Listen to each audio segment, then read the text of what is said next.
Bonjour, c'est Katia du livret Quartier populaire de la France Insoumise. Nous sommes dans un magnifique lieu aujourd'hui, Foresta à Marseille, le poumon vert de la ville. Nous voulons rencontrer, dans le cadre des consultations populaires de notre livret, une association, les Armateurs Solidaires. Cette équipe, nous allons la rencontrer, nous allons l'interviewer pour qu'elle nous parle de ses projets d'avenir. Vous savez très bien que la transition, la bifurcation écologique fait partie intégrante de notre programme. C'est pour cela qu'on s'intéresse à cette association. Qu'est-ce que l'écologie populaire de manière concrète sur le terrain, ici à Marseille? Bonjour William, Salut, ça va bien? ça va et toi? Ça va. Ça Bon, va bien? je suis Katia du livret Quartier populaire et on est à Marseille Ouais, on est allé à Foresta, tu sais, pour ouais, voir un peu le poumon vert des quartiers nord. Et j'ai parlé un peu de votre association, sans trop en dire, parce que c'est toi qui vas en parler le plus. Et j'ai quelques questions à te poser sur l'association Armateurs Solidaires, euh, qui personnellement est une association dans laquelle je suis investie, comme tu sais. ouais. Hein. Mais je pense que tu es le mieux ici aujourd'hui à mieux parler de cette association. Dans un premier temps, je vais te poser une première question. Est-ce que tu Ouais. peux te présenter toi en quelques mots? Ouais. Eh ben je peux. Du coup, William, et je fais partie de l'équipe de ce projet là que tu viens d'évoquer, qui s'appelle les Armateurs Solidaires, qui est un projet qui est actuellement en construction, en développement à Marseille. Et du coup, voilà, on continue à renforcer l'équipe. Pour te parler du projet, euh, dans l'esprit le plus simple, vraiment la première idée, ça serait la récupération des bateaux. Voilà, tout simplement.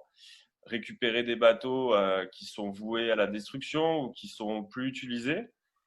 Et de se dire qu'en fait, avec les bateaux, il y a beaucoup de potentiel pour beaucoup de projets. Et donc, maintenant, on a une flotte là, une quinzaine de bateaux, vraiment diversifiés en termes de capacité et de potentiel. Et on souhaite voilà, les centraliser, puis les restaurer Hum. pour des usages différents sur terre comme sur mer. Et ensuite, sur le principe des armateurs solidaires, c'est de les mutualiser au service de nombreux projets qu'on va pouvoir évoquer après. D'accord. Je te remercie. C'est vrai que nous, dans le cadre de notre livret, ce qui nous intéresse le plus, c'est le côté écologie populaire. Tu sais, Mm, c'est une thématique, des mots qui sonnent un peu à la mode aujourd'hui. Mais qu'est-ce que ça veut dire exactement? Parce que cette notion, notre mouvement la porte très haut dans son cœur. Et on retrouve cette notion dans les manifs, notamment au travers du slogan que tu dois peut-être connaître, fin du monde, fin du mois, même responsable, même mm. combat. Et donc voilà, aujourd'hui, euh, qu'est-ce que c'est pour toi l'écologie populaire? Quelle définition tu donnes à cette notion d'écologie populaire? Et comment, au sein de ton association, comptez-vous la rendre possible concrètement sur le terrain? Mm, mm. Bah, du coup, pour continuer avec la présentation que je faisais avant du projet, récupérer les bateaux, les restaurer. Donc, c'est sur le principe de l'économie circulaire. Donc, la dimension écologique, en fait, elle est de fait dans le projet. De se dire qu'on vit dans un système avec un modèle économique dominant qui vise surtout à détruire pour produire et vendre à nouveau, toujours, en sachant que le fait de récupérer, réparer des objets, des bateaux, il y a une dimension qui est aussi d'apprentissage et de formation. Au Mmh. lieu de détruire et de jeter, on va apprendre aussi à réparer. Donc, il y a beaucoup de métiers, de connaissances et de savoir-faire qui sont liés à le principe de réparation. Au lieu de toujours jeter et de détruire avec quelque chose de très magique où, au final, les produits et les déchets plastiques finissent à l'autre bout du monde dans des déchetteries à ciel ouvert. Donc, le projet, il est forcément écologique parce qu'il vise à sortir un peu de ce cercle de destruction et de reproduction à chaque fois, parce que les limites de la Terre sont finies. Et on nous l'a rappelé depuis des dizaines et des dizaines d'années. malgré que de nombreux pouvoirs publics et les multinationales ne font rien. Pour ta question, précisément, pour venir après sur ce que tu dis en termes d'écologie populaire, du coup, on a parlé de l'économie circulaire, mais je pense que si tu veux me poser cette question, forcément, ça va être une écologie qui vient du bas, dans tous les sens. C'est-à-dire? Ben, cette année, là, si on voit la crise du coronavirus, il y a toute une méfiance sur les experts des plateaux télé, sur les discours culpabilisateurs, les injonctions. Au final, on donne aucun cachet au discours dominant ou au discours qui vient d'en haut. Et du coup, ça rejoint la question de l'écologie populaire, parce que l'écologie, comme elle est présentée là dans sa forme contemporaine, elle est très individualisée, elle est très culpabilisante, sans prendre en compte les vies de chacun et les capacités de chacun. Et aussi, je pense elle est sous un format où elle met le niveau de responsabilité égal pour tout le monde, alors qu'une multinationale aura une échelle de responsabilité bien plus élevée que quelqu'un qui essaie de joindre les deux bouts dans sa vie quotidienne. Et pourtant, on essaye de le présenter de la manière opposée. Et toi, tu disais sur le slogan de Manif, et forcément, les deux sont intrinsèquement liés, la question sociale et la question écologique.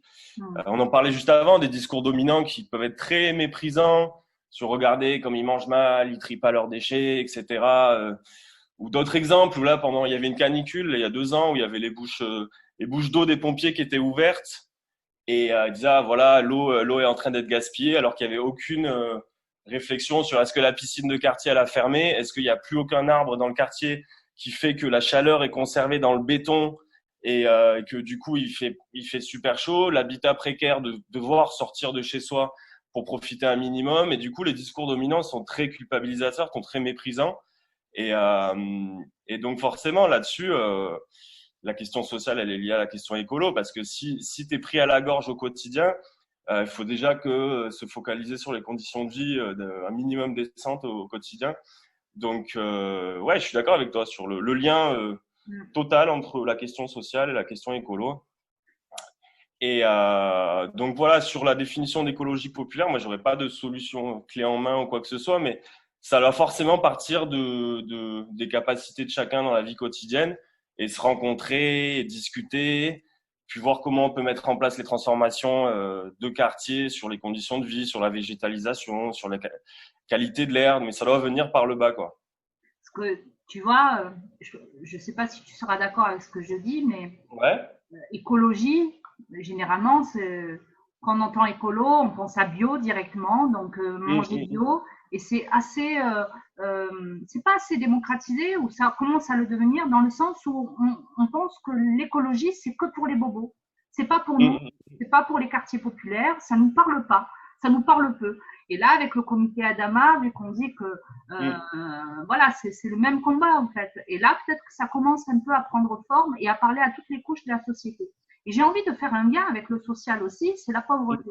Tu sais, la pauvreté aujourd'hui, elle augmente de façon très très inquiétante, dans le sens où on voit les distributions alimentaires qui sont de plus en plus sollicitées. Je pense par exemple ici à Marseille à la plateforme McDo, donc un collectif de citoyens qui s'auto-organisent pour alimenter toute une ville, parce qu'ils viennent de partout, de tous les quartiers, ils viennent pas que des quartiers nord. Hein. Et il y a des files d'attente, mais vraiment interminables. Et en plus, ces collectifs ne sont pas aidés aujourd'hui par les collectivités ou l'État. Hein. Ils se débrouillent un peu comme ils peuvent. Et les minima sociaux, moi je travaille social, tu sais, de formation, c'est pareil. Ils sont de plus en plus requis pour vivre. Et c'est pas normal. Déjà, on n'arrive pas à vivre avec une somme pareille. Hein. Le RSA, c'est complètement dérisoire. Et en effet, une fois que les dépenses contraintes sont déduites, je parle par exemple du loyer, facture d'eau, ça concerne tout le monde, hein, ça, hein, d'énergie, assurance, etc. Et il reste plus rien à la fin. Et les personnes en situation de pauvreté vivent en moyenne, allez, je vais te dire, hein, ça c'est avec moins de 9 euros par jour. Tu vois, ça te fait même pas un repas. Et ce reste pour vivre doit financer la nourriture, les vêtements, les produits d'hygiène. Et les familles sont dans un dilemme. Le dilemme, c'est avec des choix impossibles. Tu manges ou tu t'habilles, tu manges ou tu paies ton loyer, etc., etc. À côté, je vais faire le parallèle pour que tu vois un peu le lien que je fais avec l'écologie populaire. C'est nous avons aussi donc des denrées rares comme l'oxygène ou encore l'eau. L'oxygène et l'eau, qui est pourtant, elles sont vitales pour les êtres humains que nous sommes. Et qu'on soit riche ou pauvre, hein, l'oxygène et l'eau, voilà, c'est pareil pour tout le monde. Je vais te donner un exemple au Pérou, par exemple. 5000 personnes sont mortes pour défaut d'oxygène. Tu sais, au coronavirus, ils n'avaient rien, ils n'avaient pas d'oxygène dans. Je veux dire en assistance médicale, okay. Voilà. Et le Pérou, tu sais que c'est le second pays le plus touché d'Amérique latine par la pandémie du coronavirus. Voilà, derrière le Brésil. Et il fait face, donc, comme je t'ai dit, à une pénurie d'oxygène médical. Et en France, bon, je ne sais pas si tu as entendu parler, l'usine Luxfer, par exemple, en fabriquait de l'oxygène. Et pourtant, on délocalise en 2018, c'est fermé en fin 2019, il y a 136 salariés qui sont complètement laissés à la ramasse, alors qu'ils fabriquaient plus de 220 000 bouteilles par an. Donc, la moitié pour l'oxygène dont je te parlais médical. Ce que j'essaie de te dire là aujourd'hui, c'est que en parlant de l'eau, en parlant de l'oxygène, en parlant des denrées alimentaires, donc de tout ce qui est biologie agricole, tout ça, c'est en lien direct avec l'écologie populaire. Ce qui se passe dans les autres pays peut nous arriver à nous aussi en France aujourd'hui. On parle de faim aujourd'hui. Et la question que je te pose par rapport à ça, c'est, au vu des urgences et des exemples que je te donne, comment planifier aujourd'hui socialement et écologiquement notre société. Comment démocratiser un projet radical de transition et de relocalisation écologique et sociale pour qu'il puisse toucher toutes les couches de la société, notamment la couche populaire. Et pas que, excuse-moi du terme, hein, mais c'est comme ça la classe moyenne, c'est un peu les bobos, c'est comme ça qu'on les appelle entre guillemets, c'est-à-dire ceux qui sont un peu plus aisés financièrement parlant, et donc pour qui l'écologie semble un peu plus démocratisée, un peu plus proche. Comment toucher donc sur des enjeux sociaux et vitaux, oxygène, l'eau, l'alimentaire, ce que je viens de te dire plus haut, à travers l'écologie populaire et toucher toutes les couches de la société. Voilà ma question. Eh ben,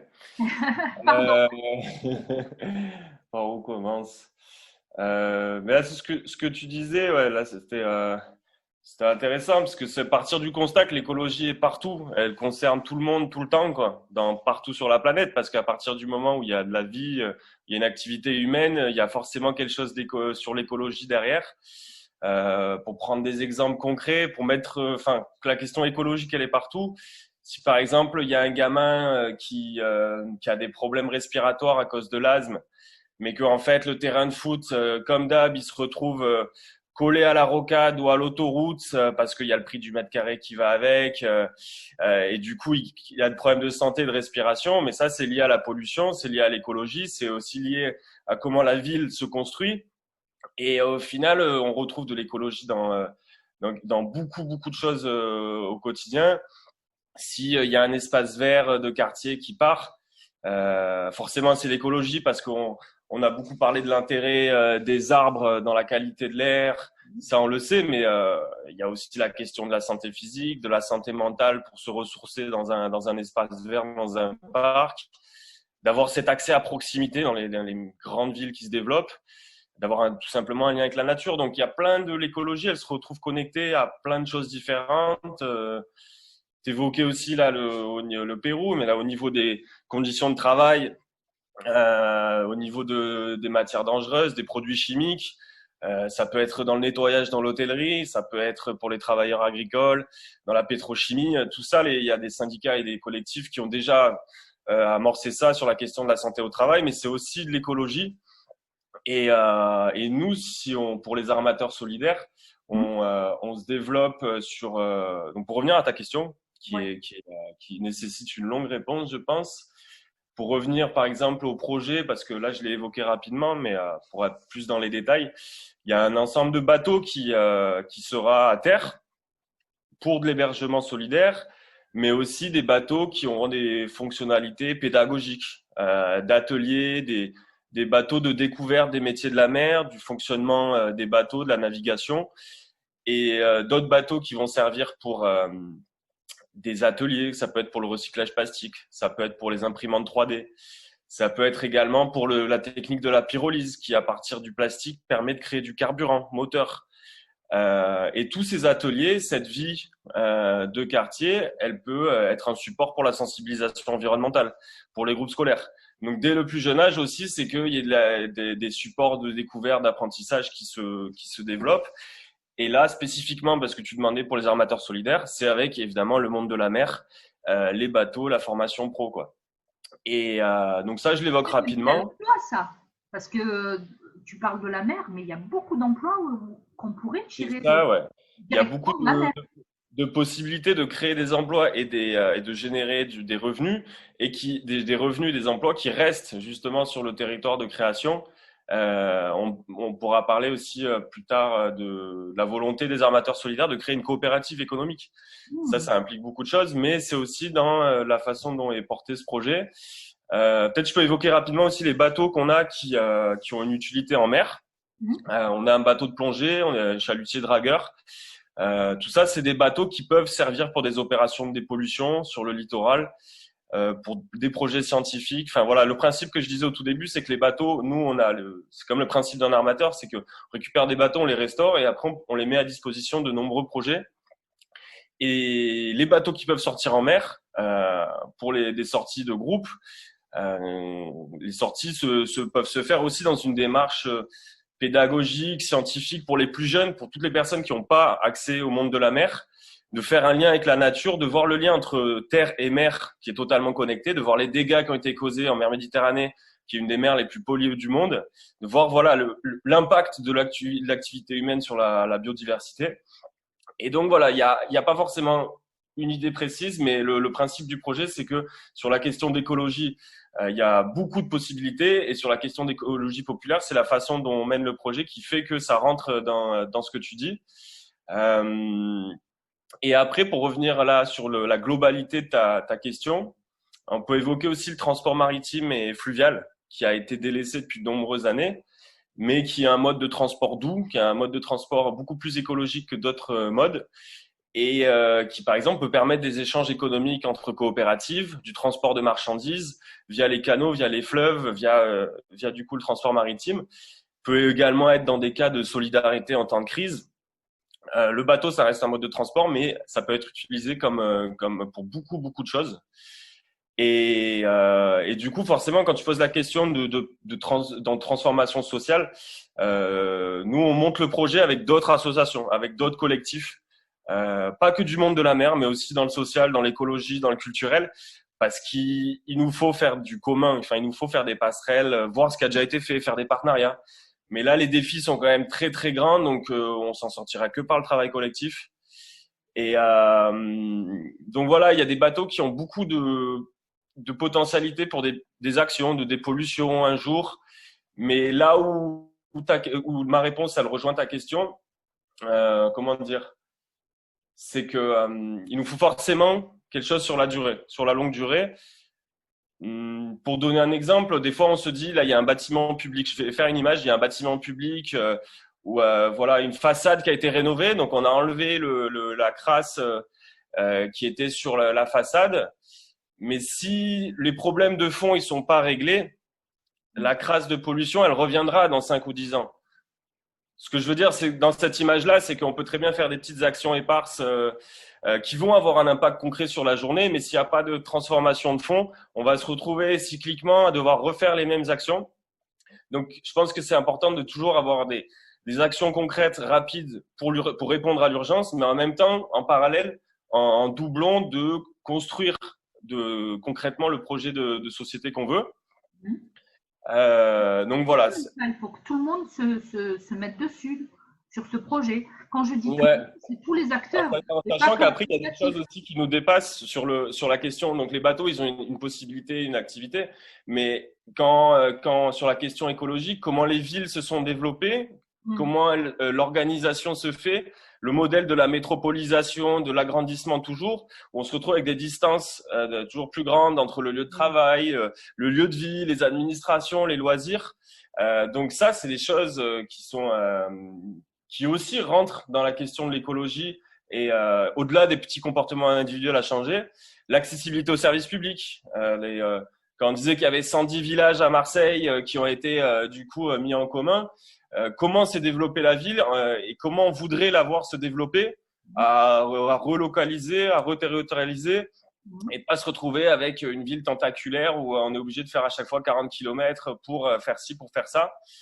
Donc, les armateurs solidaires, on n'a pas forcément un plan clé en main de transformation sociale parce que c'est une multitude d'acteurs et d'actrices de plein d'horizons différents qui se complètent. Donc, par contre, là où on est attaché, et là je reviens sur la question de la coopérative économique qu'on veut créer, c'est que il y a beaucoup d'initiatives, mais il faut les pérenniser, il faut les consolider.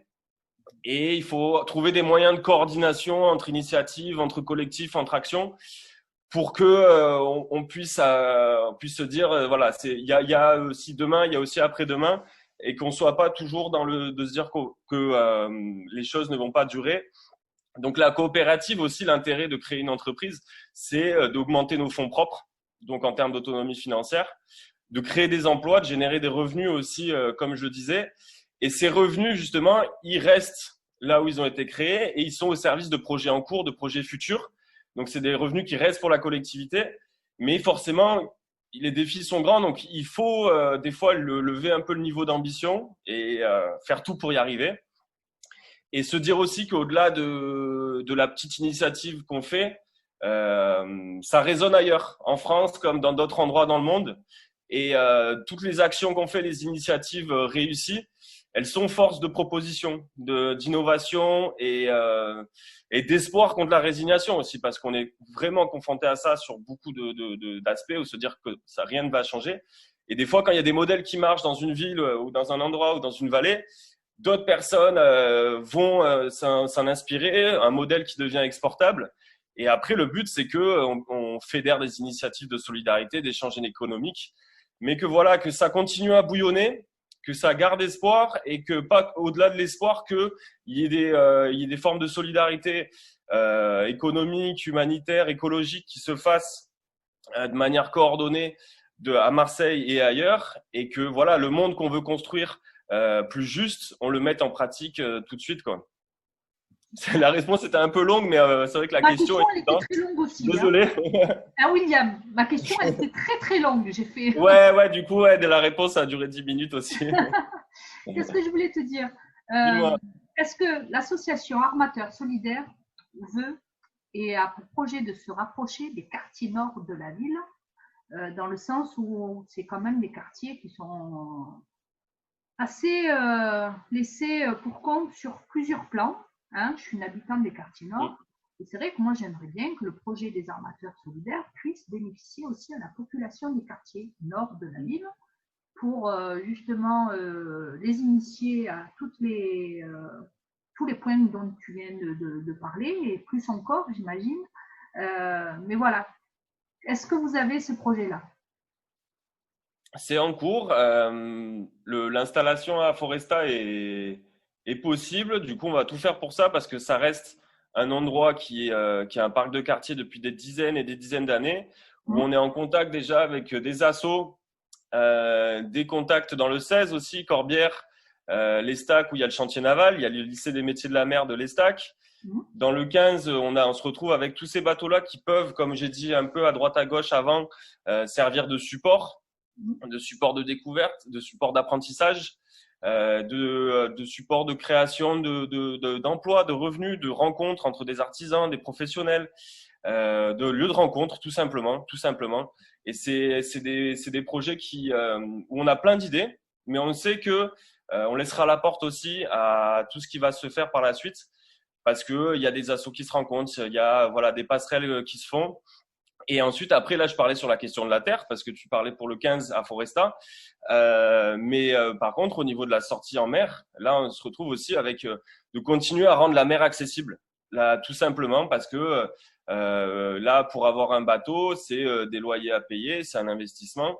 Et le fait de mutualiser des bateaux pour faire découvrir la mer, pour faire des sorties, ça, c'est quelque chose avec qui on est en lien avec des assos, avec toi, pour que ça se mette en place. Et on est aussi en lien avec des skippers, avec des capitaines, avec des mécanos, avec des réparateurs. Donc, j'évoquais un peu toutes les grandes lignes on parlait d'idées, mais là, je parle un peu plus concret.